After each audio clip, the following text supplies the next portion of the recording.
Good afternoon, everybody. Okay.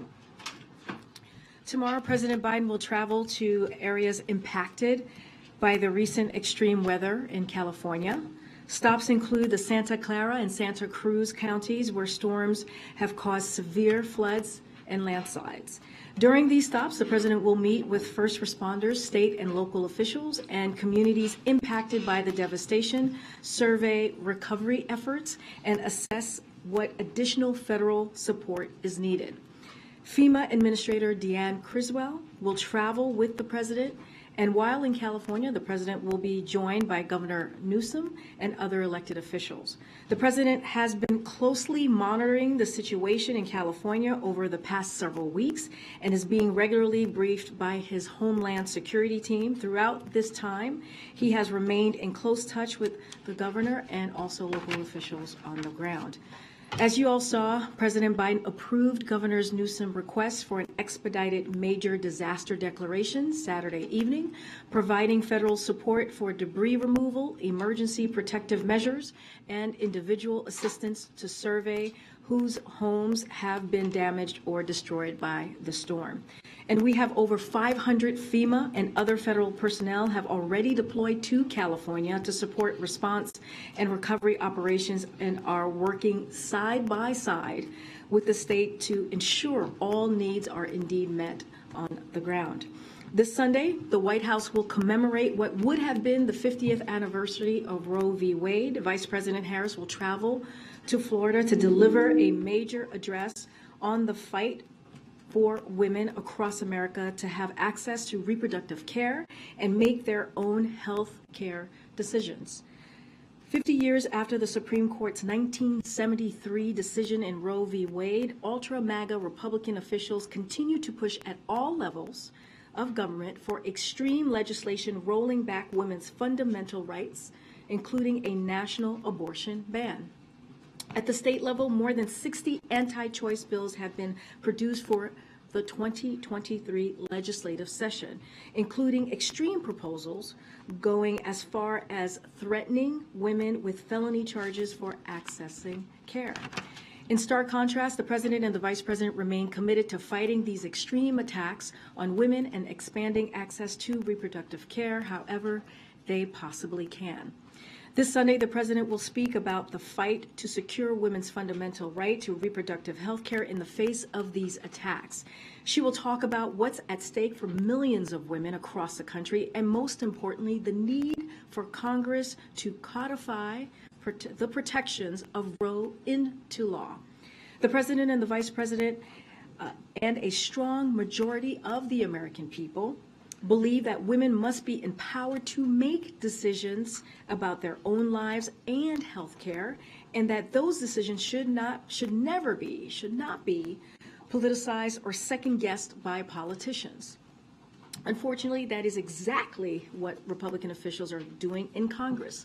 Despite the outcome of the midterm elections, in which millions of Americans went to the polls just across the country to protect women's constitutional rights and reject extreme proposals to sell out the middle class, we have seen House Republicans abuse their narrow majority to take aim at the very issues the American people care about the most. In addition to attacking women's health care, we've already seen House Republicans try and undercut the progress President Biden has made rebuilding the economy from the bottom up and the middle out. Today, we got our news of even more progress tackling inflation, bringing costs down for Americans. Both producer and consumer inflation has now fallen for about 6 months straight. And consumer spending remains strong, with retail sales in December about flat when adjusted for inflation. That adds up to historic progress. President Biden inherited an economic crisis and turned it into the strongest 2 years of job growth on record. The United States just hit the lowest unemployment rate in 50 years because of his economic plan. Again, his economic plan for the American people is indeed working.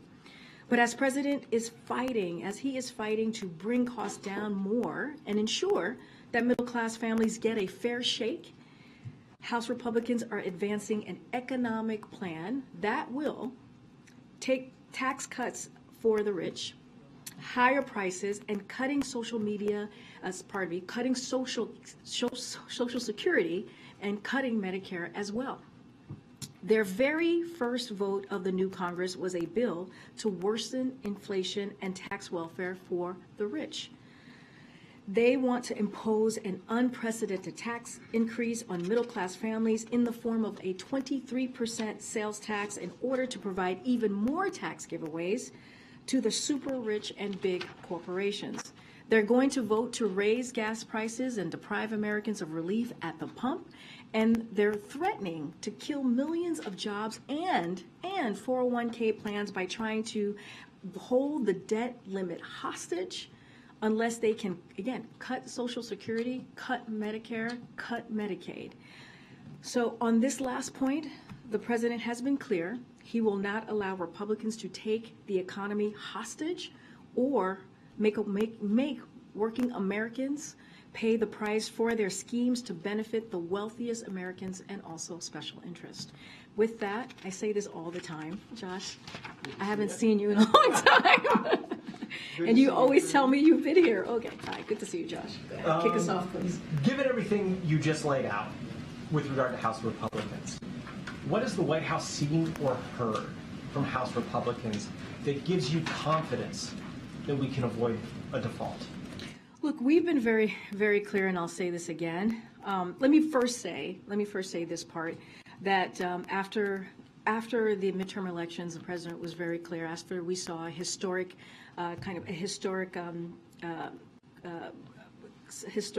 when it comes to a Democratic president in 60 years being able to have a successful midterm. When you look at what we saw in the Senate and we look at the red wave that never happened, the president said, the American people spoke very loudly and very clearly. They want to see us work in a bipartisan way. So the president wants to do that. He's looking to do that.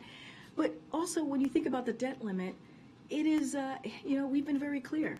The debt limit has been something that has happened 3 times. If you look at just the last administration in a bipartisan way, it is something that should be done without conditions. We should not be negotiating around it.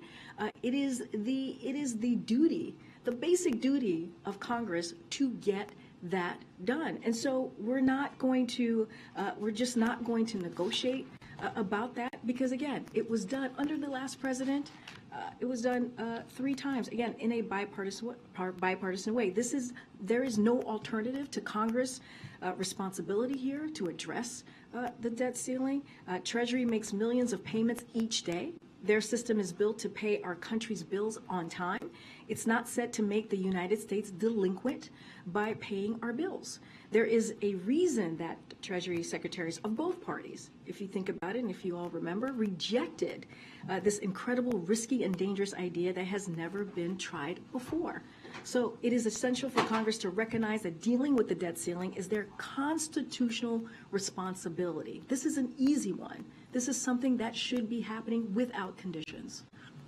Just to make sure I understand, do you think House Republicans in this Congress see their responsibilities the way that you just outlined? They should. I just laid out why they should feel the responsibility. And I talked about this yesterday. I quoted the Chamber of Commerce said it would have catastrophic economic consequences.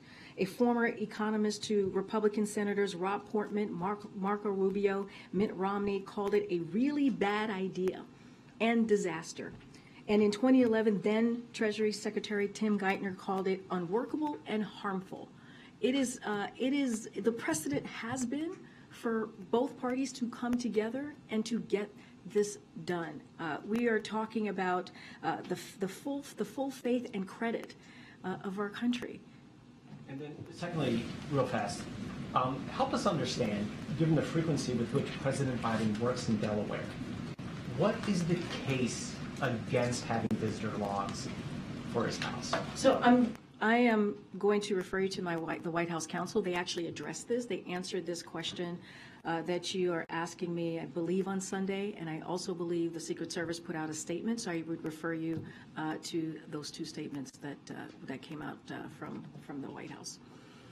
I'm actually going to go around. I got a lovely letter from Tamara Keith, your president of the White House Correspondents Association, and she asked that I go around, so I'm going to do that. Go ahead, Courtney. Thanks, Karine. I wanted to ask about the FAA issue last week with the ground stop that was called at airports across the country. When is the president expecting to receive an after-action report? So as DOT said, the issue was a damaged database file with no evidence of a cyber attack. So I want to be very clear about this. And you heard Secretary Buttigieg say that there is going to be an after action report. I don't have a timeline for you to share from here. I would refer you to the Department of Transportation, but this is something that we obviously take very seriously when it comes to the safety of Americans. That is something who are flying, something that we make a priority. When the timeline of the action report, I would refer you to the Department of Transportation. Also, this year Congress will have to reauthorize funding for the FAA. Is there anything that the president wants to see specifically in that bill that pertains to what happened last week? Again, that's something, as I mentioned last week, that happens every 5 years. We're up. This is the time that we're going to see Congress act on this. Don't have anything to share on specifics. Again, as you know, this is something, as I just mentioned, when it comes to the safety of American people, this is something that is a priority for us. We want to get to the bottom of what occurred just days ago, not too long ago. I don't have any specifics on the action that Congress is going to take. I'm going to go way to the back. Go ahead, Wes? Owen, sorry. Owen, I'm so sorry. That's my bad. Sorry, Owen. Hi, Karine. Good afternoon. Thank you. I'd like to turn your attention to Nigeria. Just a few days ago, an absolutely horrific story. A Catholic priest in his rectory early Sunday morning was literally burned to death. Bandits burned the rectory, and today, as a matter of fact, Pope Francis asked the world to pray for Father Isaac Achi. Question one, two questions here. One, will the Biden administration forcefully condemn acts of violence against Christians in Nigeria? So let me just say we are saddened by the senseless killing. We have seen the reports, and we certainly are saddened by that. We are monitoring the situation as information develops. And so we hope the Nigerian authorities will quickly bring the perpetrators to justice. And of course, we condemn violence of any kind.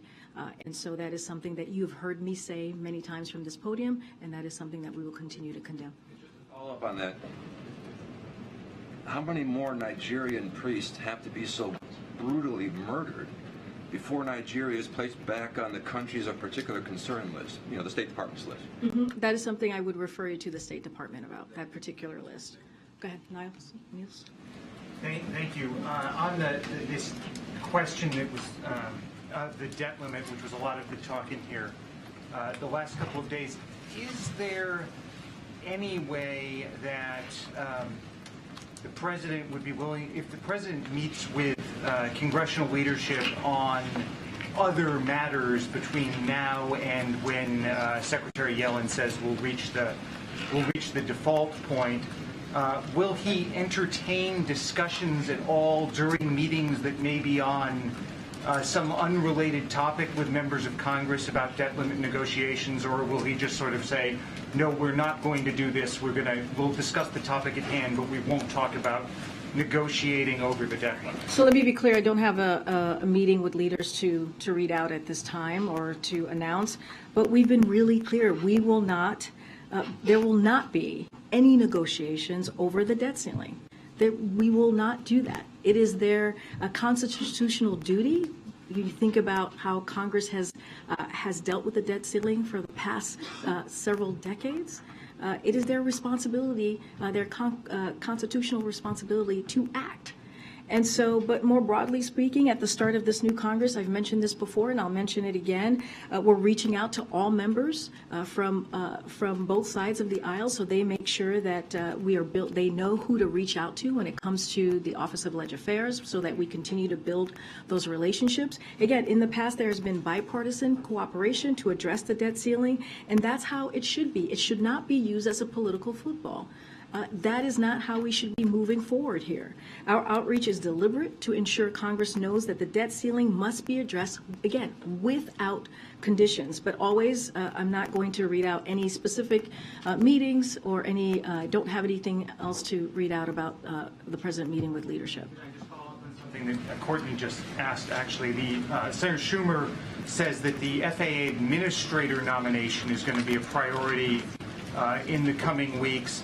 Are there, and I understand that's a priority for the president as well, do you have any other priority nominations that you would like Senator Schumer and the Senate Democrats to take up first? So let me just say we certainly welcome and appreciate Senator Schumer's supportive comments this weekend, as you just mentioned, and look forward to working together to confirm Phil Washington specifically as FAA administrator. Let me just add that FAA, as I just said to Courtney, is a key agency with crucial safety mandate, and the president has nominated an experienced, qualified candidate who currently runs one of the busiest airports in the world to lead the agency. And so we will continue to work with Senator Schumer, Senator Cantwell, and others to seek the swift confirmation. So clearly that is important to us. Look, we're going to continue to, as I talk about the swift confirmation, not just of the FAA administrator, but many other crucial, high qualified nominees to serve across the administration, and we will be renominating a number of officials in the upcoming weeks. And when we have updates to share, we certainly will share that. Okay, go ahead, T. Go ahead, T. You mentioned Vice President Harris is going to speak up on the anniversary of the overturning of Roe v. Wade. Is the administration going to announce any initiatives or policies for protecting abortion access, particularly to women who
a conversation or a call to read out. I do want to say I've been asked about if we've seen an impact from what the president laid out a couple of weeks ago of what the actions that he was taking at the border. I want to say that we are seeing some impact. The numbers of migrants arriving from those countries are low, and we look forward to sharing more once we have more data to go off of. Additionally, the first individuals authorized to live and work legally in the United States under the expanded program started arriving just last Tuesday, within 5 days after the launch of the program. Hundreds more have been vetted and approved for travel and can book a flight to the United States to arrive on time. But I want to be very clear. Again, we need Congress to take action. The president has done what he can, from the executive, from the White House, but what we're seeing is Congress still refuses to act.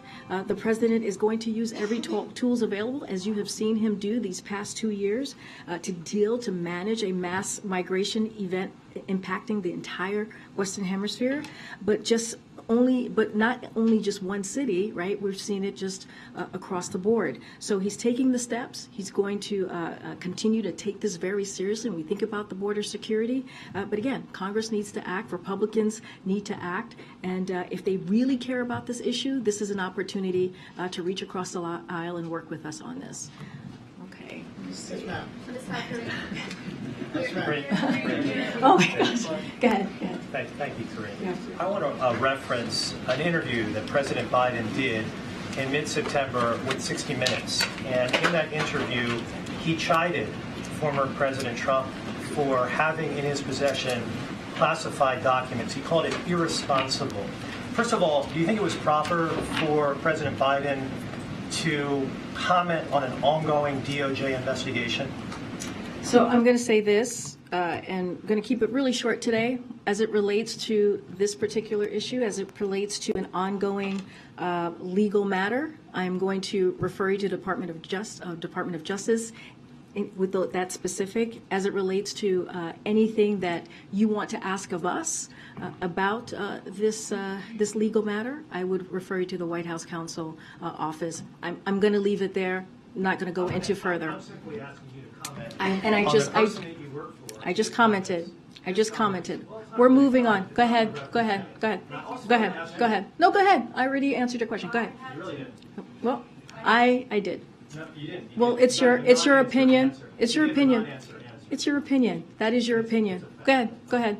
I have two domestic questions today. Sure. First of all, can you just walk us through the administration's rationale for wanting South Carolina to be the first final state, and your reaction to the unhappiness we've seen from Democrats in New Hampshire? Look, we have addressed this. The Democratic National Committee has addressed this. I'm just not going to go any further to what we've already shared about this. So I'm just going to leave it to the statements that we put out just a couple of weeks ago on the process. I'm just not going to dive into the process from here.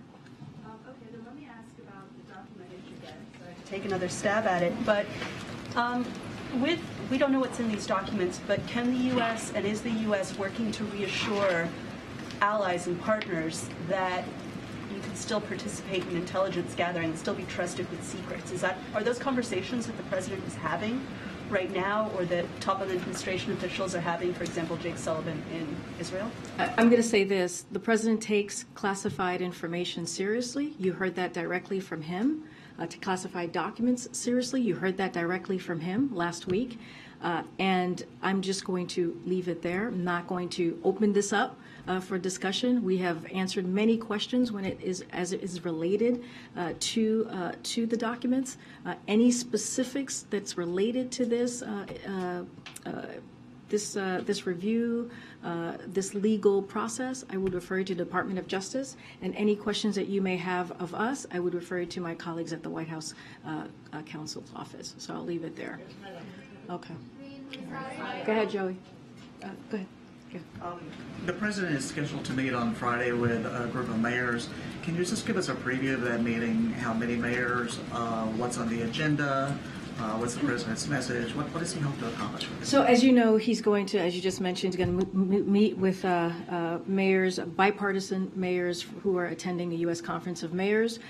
This is something that the president certainly is looking forward to attending and to interact with the mayors who will be here. Don't have any more specifics as the list. Certainly, as we get closer, we will be sharing a list with all of you and more information about the remarks that he will be giving. But again, it's going to be bipartisan mayors, an opportunity, as the president has said, and he has said during his Senate years as a vice president and during a campaign, and now as president, he looks forward to working in a bipartisan way and continuing to deliver for the American people, and that's what you'll probably hear from him on Friday. But don't want to get beyond that.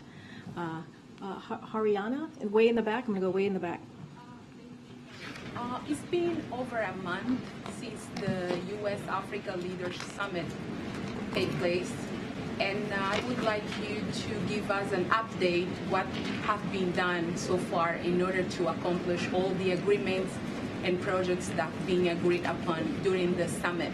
No, it's a very good question. Look, President Biden was very pleased with the summit and its outcome, including his personal engagement with many of his counterparts that week. The summit was an effective demonstration of our renewed partnership with the region's governments, business community, and civil society, as well as the broader African diaspora. The president and the African leaders worked together to define a shared global agenda and to set the stage for deeper cooperation and engagement in 2023 and beyond. So it was just the beginning, and we're truly looking to continue those conversations, clearly on the staff level, as we continue throughout the year.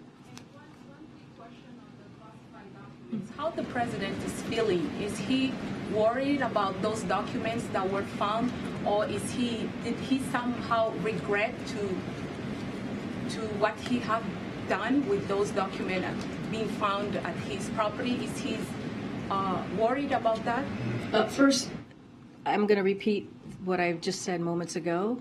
He takes this very seriously when it comes to classified documents, when it comes to classified information. He was unaware that the documents were there. You heard that directly from him, from the president. Twice he spoke to this just last week.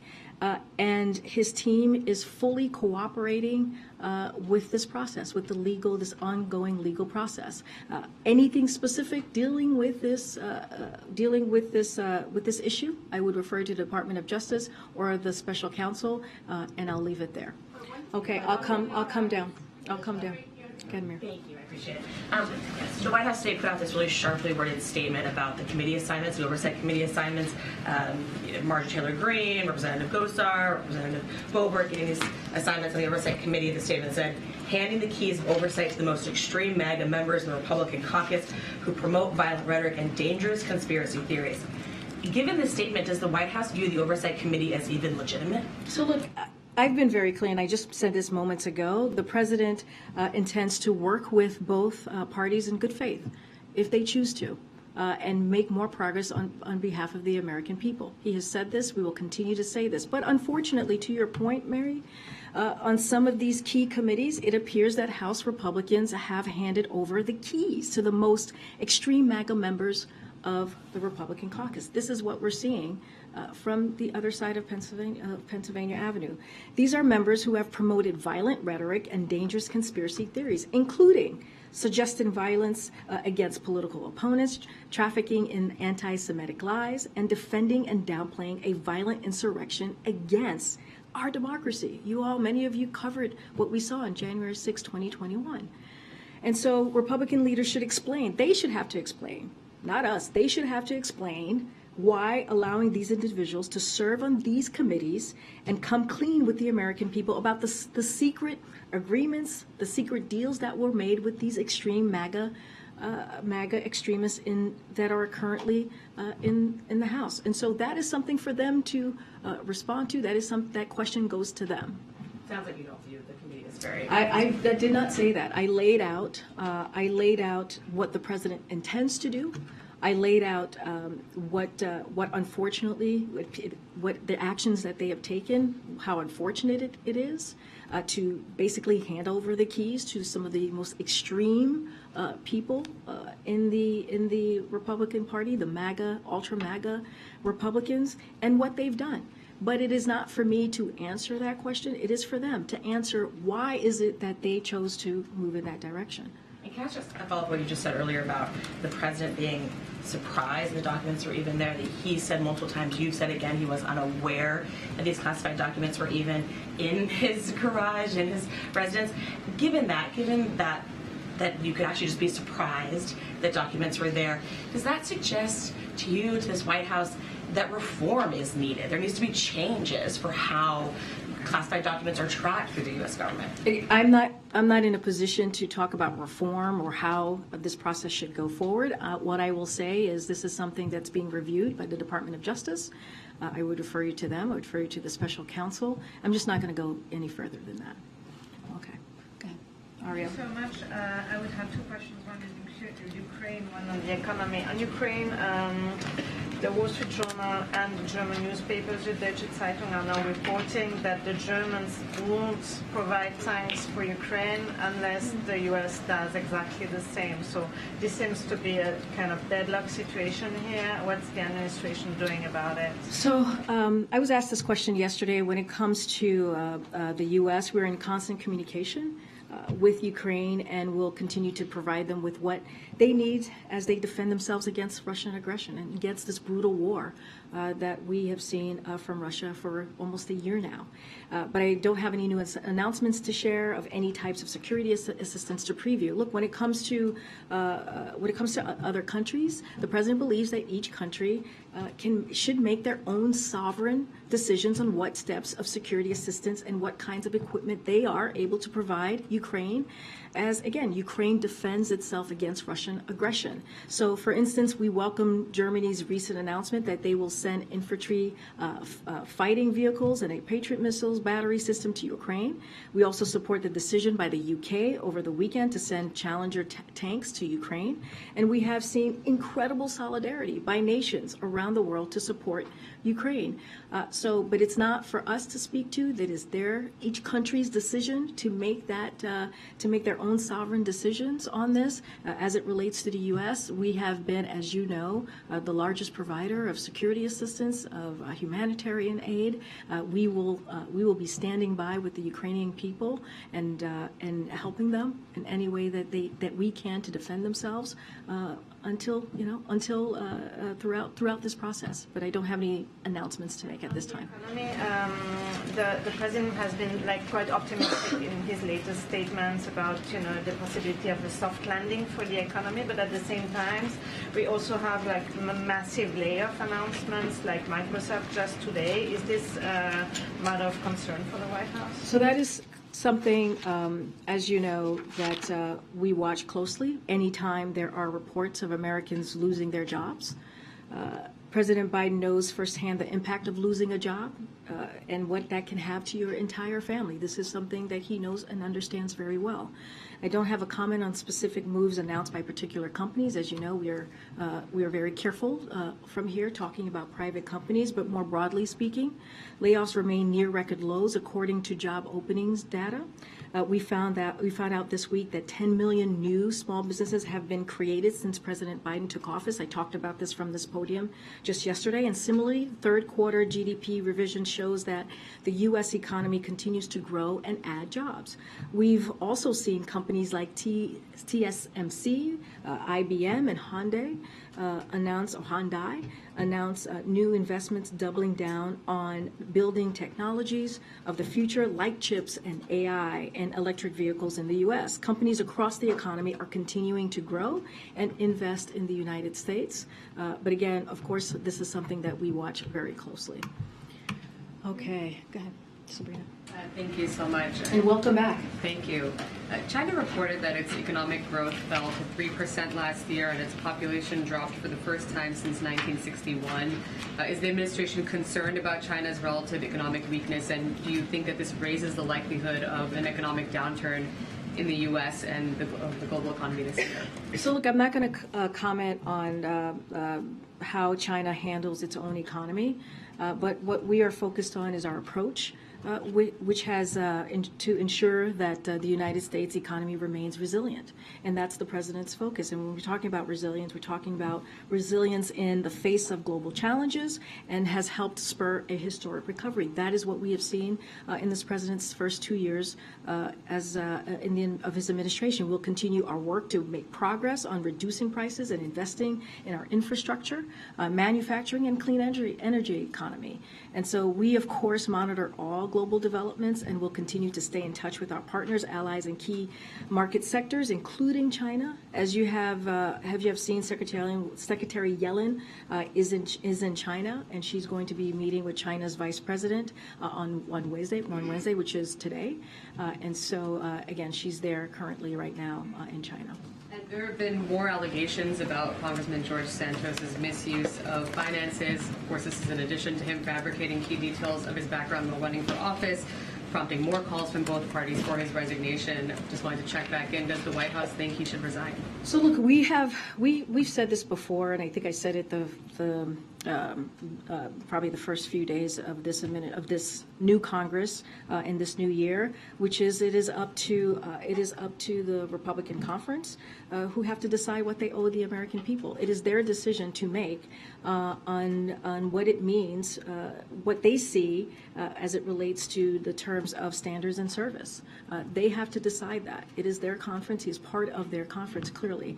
But sadly, we have seen that they feel they owe the American people when it comes to standards by the actions that they have taken on this particular individual. Look, just looking at the committee that he has been assigned to when it comes to Biden's economic plan, and when it comes to the announcement that I made yesterday, when it comes to small business, we have seen a business application with over 10 million new small businesses created under this leadership. And so the president takes that very seriously. He takes making sure that we're building an economy from the bottom up, the middle out, very seriously. And you see that in every part of his policies and every economic policy that he pushes forward. But again, this is up to the Republican conference to show what they think they owe the American people. So it's their decision to make. Thank you, Karine. Just a quick follow-up on the economy and job cuts. Amazon announced 18,000 job cuts today. Microsoft announced 10,000 job cuts today. All these thousands of job cuts are coming on top of tens of thousands of jobs being cut across the tech sector and across sectors in corporate America. Obviously, the White House and the administration, like you just pointed out a couple of minutes ago, still believes the economy is resilient, does not expect it to slip into a recession. But as we talk about mass layoffs and as the White House continues to point a strong economy and overall recovery in the labor market, how do you expect some of these numbers and some of these statistics to impact that recovery in the coming months? So let me just be clear. When you talk about recession and you talk about what we're seeing currently with the economy, these are the data points, right? The data points are showing that this is not what we see, what the economy is currently to a pre-recession or a recession. I mean, that is what the experts are saying as well, and that's what the data points are proving. With CPI today, the PPI today, we're seeing that inflation is actually indeed moderating. And a lot of that is connected to the president's economic policies. And so that is something that we're going to continue to highlight. We're going to continue to point to the data, not just our words, but that's what the data is showing. Look, again, as I mentioned to your colleague, I'm not going to comment specifically on what's currently happening with particular companies, with private companies. Clearly, we're closely monitoring. But like I said, the layoffs remain near record lows according to the job openings data. Again, looking at the data, looking at the numbers.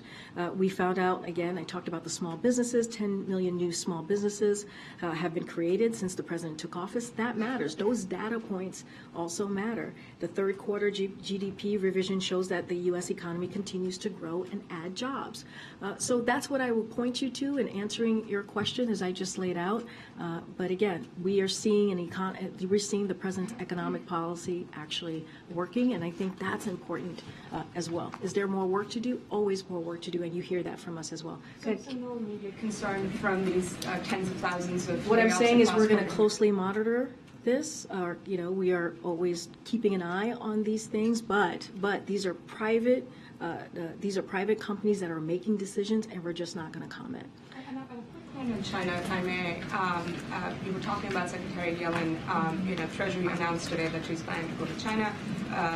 Secretary of State is planning to go to China. The president met with Xi in Bali in November.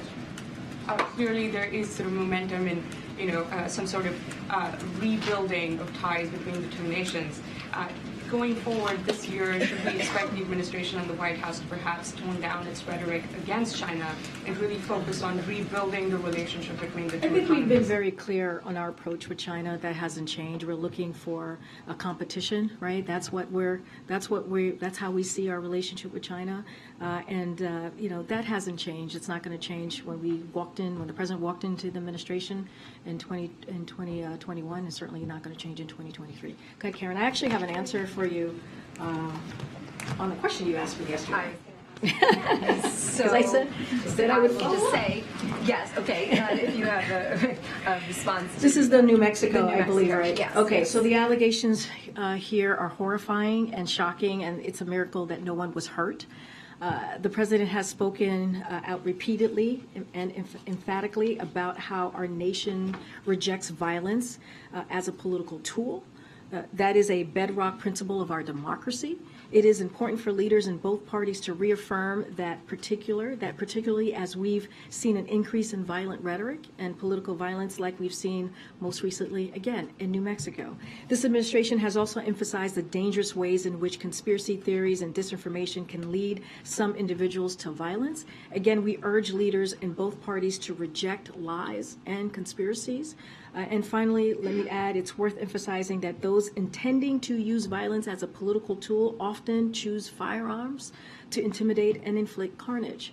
And so that is why this administration has made strides to address firearms, but also has urged more to be done. Again, it's horrifying and shocking, and we're just glad that no one was hurt in this event. And if I can also ask you, I asked you last Friday, and I know that there was a formal request from the WHCA to have Richard Sauber come to the briefing and take questions. To follow up on that, would you commit to having the White House counsel come here and take questions? That is something that I would refer you to the White House counsel's office. They have been engaged with all of you. I know, again, they did a 45-minute call with many of, if not you, many of your colleagues. Somebody here had said 30 minutes, but it was not. It was actually 45 minutes. They miscounted. And so that was important. They will continue to engage with all of you. And so, again, I would refer you to the White House counsel's office on this, and any specifics to the ongoing legal matter, I would refer you to the Department of Justice. Did you pass along the request? I am happy. I'm happy to pass it along. Thank you, Karine. I have two questions, one on NATO, one on Belarus. There's an impasse between Sweden, Finland, and Turkey over Ankara's demands related to Sweden's and Finland's NATO accession.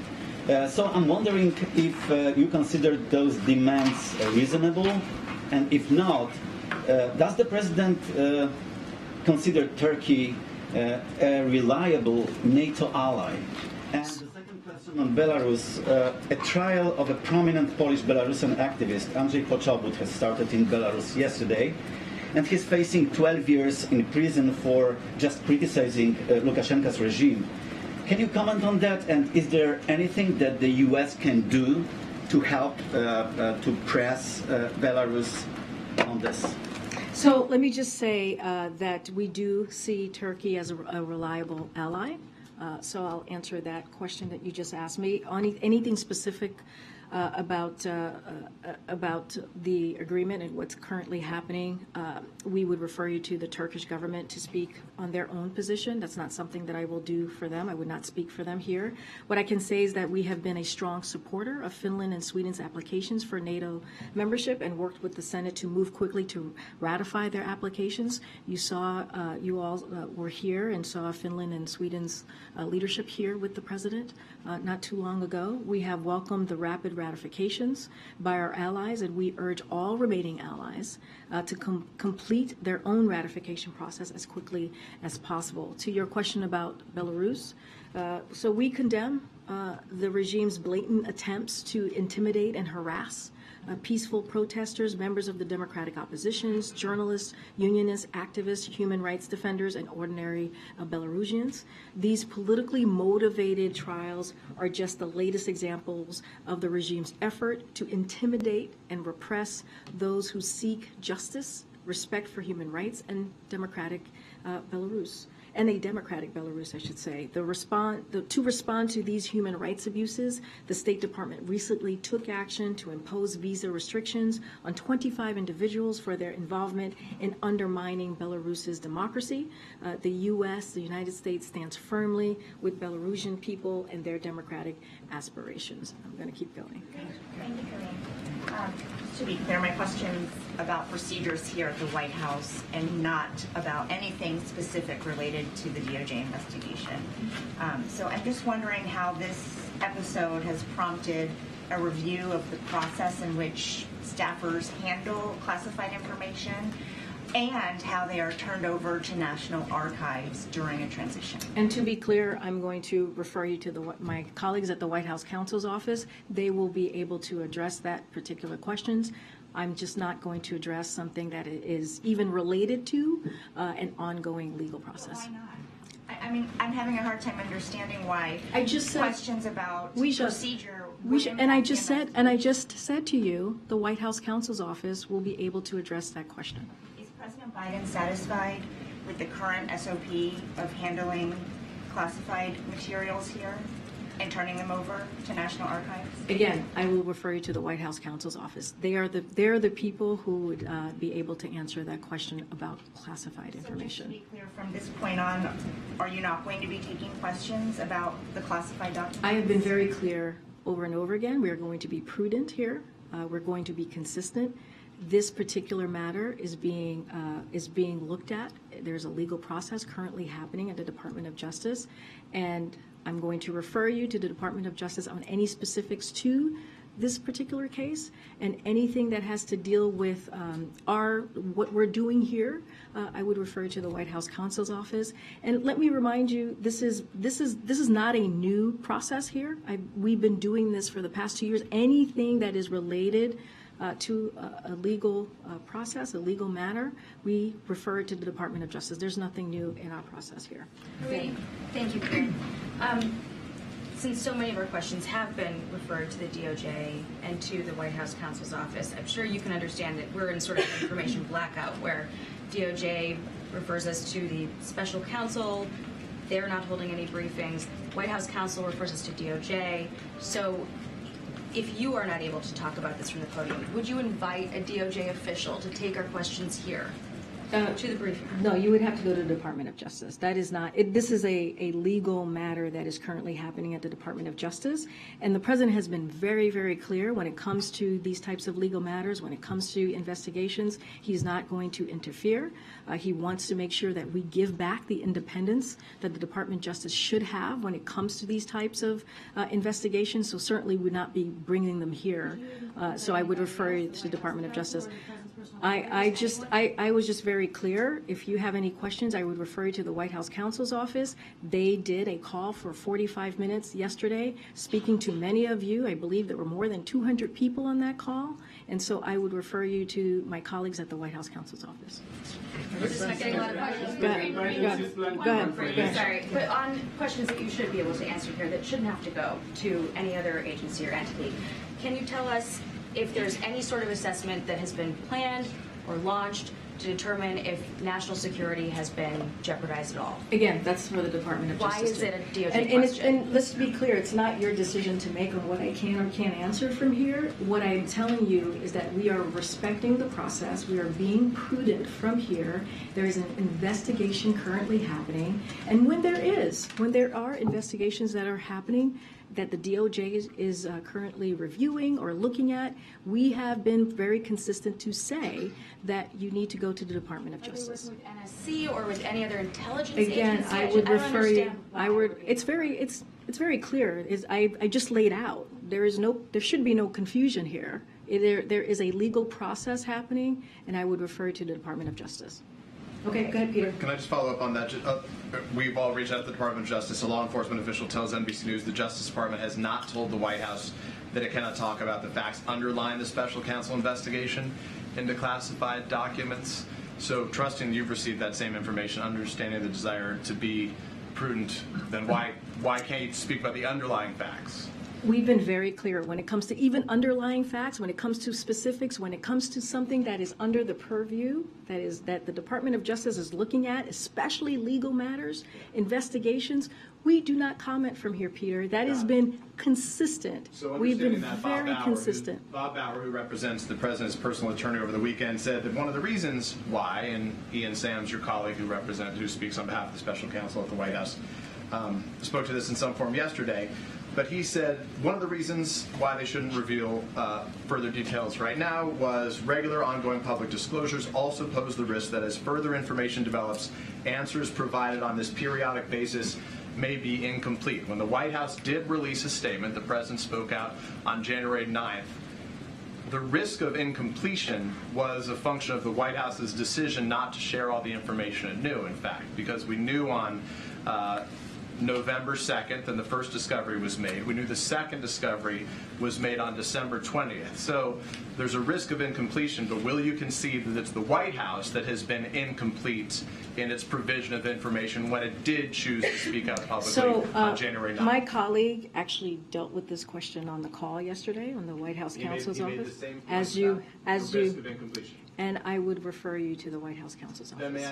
Then is the White House having any conversations internally about finding someone, much the same way John Kirby has spoken on behalf of national security issues at this podium as your colleague, as their representative? Is there someone, is the White House in talks right now to find someone either outside the White House or internally who can speak on behalf of the White House representing the special counsel office within the White House from this podium, or any of those talks? I would refer you to the White House counsel's office. Well, but you're the communications, I you run would- communications, so I'm asking about you as a communications matter, playing any part of those conversations existing. Peter, you have spoken to my colleague who did, again, a 45-minute call with all of you answering questions about... If you would acknowledge it's on background, though, Karine, not on the record until the call ends, that means the American people can't see it in public. So we're asking, will there be a representative who would speak on camera and see it in public? But the call was indeed, he was quoted, it was in papers, it was on networks. Correct, but because they can't witness it happening live, Americans don't get the same transparency into this back and forth. Is the White House having a conversation? Peter, this is just with respect. You guys brought John Kirby in. I'm asking if that conversation exists. The fact that he spoke to all of you reporters who report on this, and then you all reported on it back to the American people, I believe that is transparency. I believe that he shared information, he answered your questions that you believe that the American people wanted to hear, and he answered those questions. So and he took 45 minutes to do that. Anything else that you have on this, Peter, I would refer to the White House counsel. Peter, I'm not. We just went back. Peter, are you having a conversation about adding a member to the staff to speak publicly on this? Peter, I actually just answered that question. I said we have someone currently. So that right? means no.